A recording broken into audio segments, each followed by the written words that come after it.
Hello everyone. So I wanted to explain what the last video I uploaded basically means. For those of you who don't know, I uploaded a video that showed this shot. Camera moves around and all the screens on this side are red. When I first started doing this series, as you can see, all these screens have temporary textures, and they need to be replaced with videos because they're monitoring like all the channels, like the DDC channel, security footage, diagnostics, that sort of thing. Everything that the Daleks have found important, they monitor. Now in the comic, that's easy because you just put still frames in, and I have a lot of those still frames, but they're for a video animation, it's not good to see a load of still images on screen. So I started to put like my own animations, like literally Daleks moving down corridors, clips from the DDC channel, because obviously they don't have audio, so it could be from any report, or they're watching the specific one that you've cut away from. And then I had to do like special ones where, like, I don't know, it's like they're looking at a saucer that's rotating on the diagnostics, or they're watching a spacecraft at a long range. And after a while doing, I think there are, let's see, there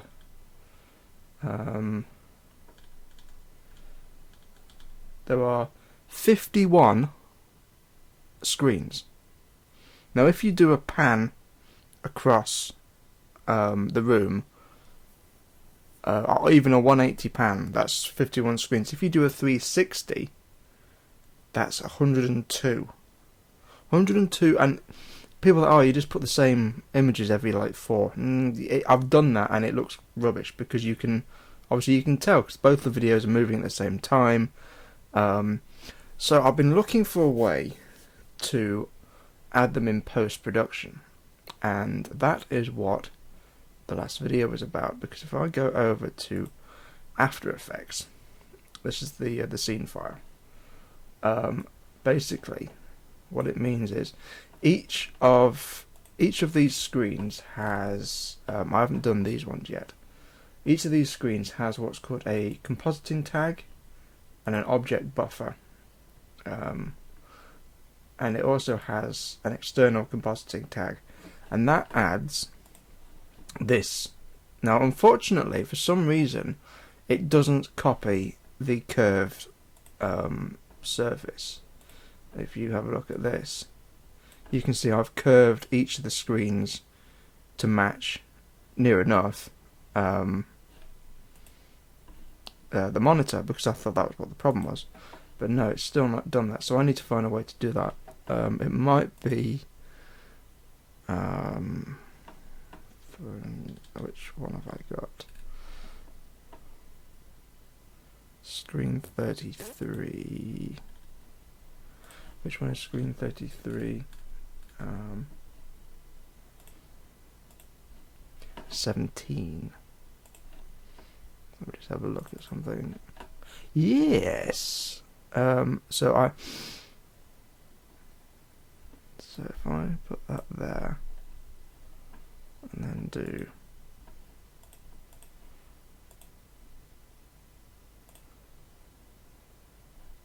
Lumamat.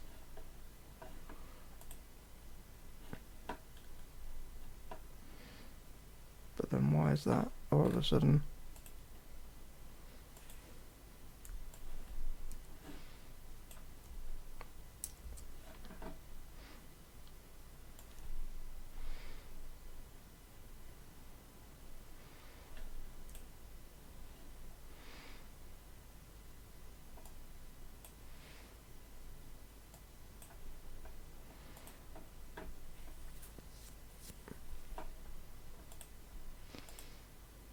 Yes.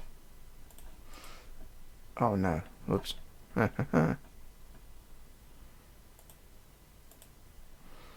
um.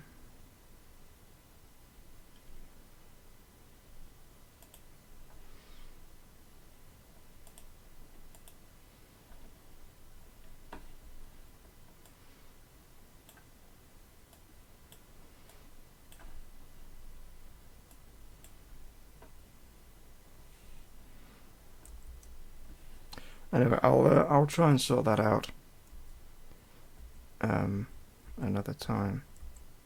I know there is a way, but I've just got to rewatch the tutorial. Anyway, so as you can see, it travels like this.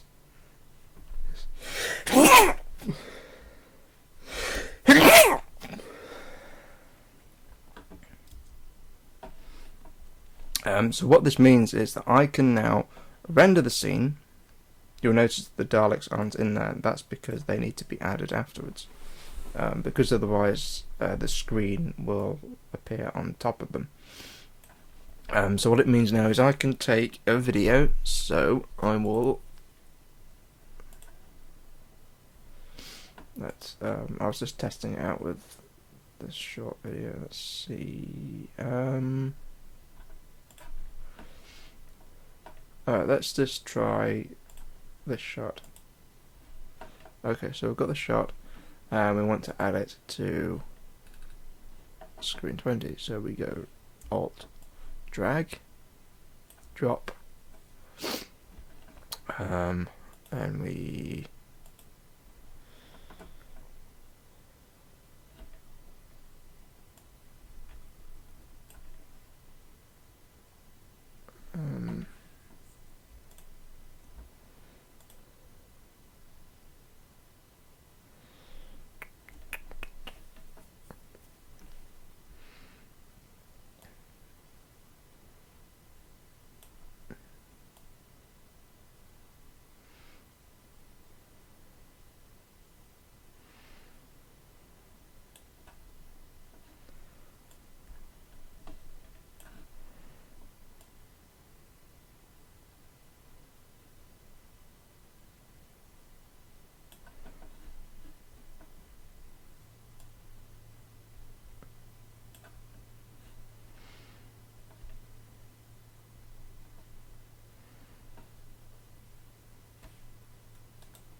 okay. The reason it's not fitting is because it's rendered as a widescreen, and this isn't a widescreen monitor. But you see the idea, right? Now, with a few seconds work and not having to re-render the thing, we've got a video screen. Now, this is why I'm going to have to go through and render a lot of different screens. People might be thinking that's a lot of work, but I've now got this set up. All I need to do is this side and the other side, and then what I can do, I can mirror it on the other side if I ever do that side. And every time I render this scene, regardless of whether I need them or not, these tags will be in it, and it doesn't add a lot to the render time. This scene here, this shot, sorry, this took about an hour or so to render. With screens, that could be bumped up to about 6 or 7 hours because there's a lot of information in the scene file. Because the way I used to add the videos was picture sequences, because videos just didn't really work well. It takes up too much memory, and it causes a lot of problems.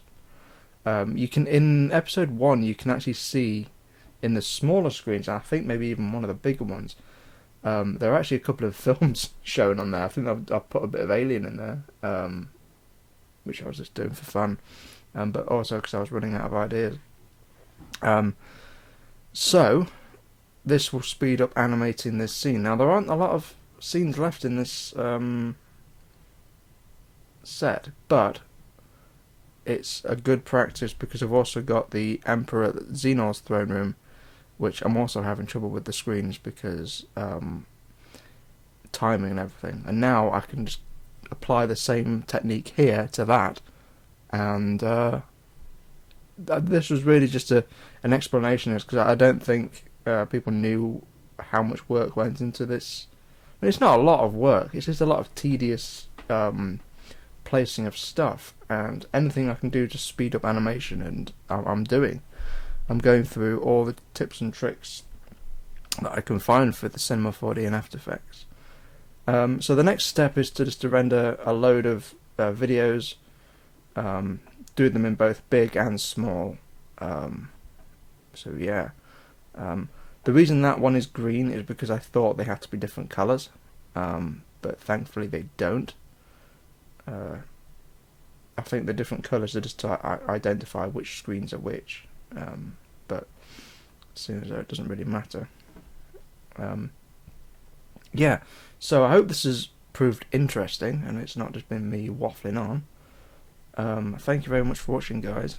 I don't know when episode 11 is going to come out because there's still a lot of work to do for that, just the battle bits, but they can be quite time consuming. What I'm going to try and do is, this is a decision I've made for my channel in general, is do a lot more shorter videos.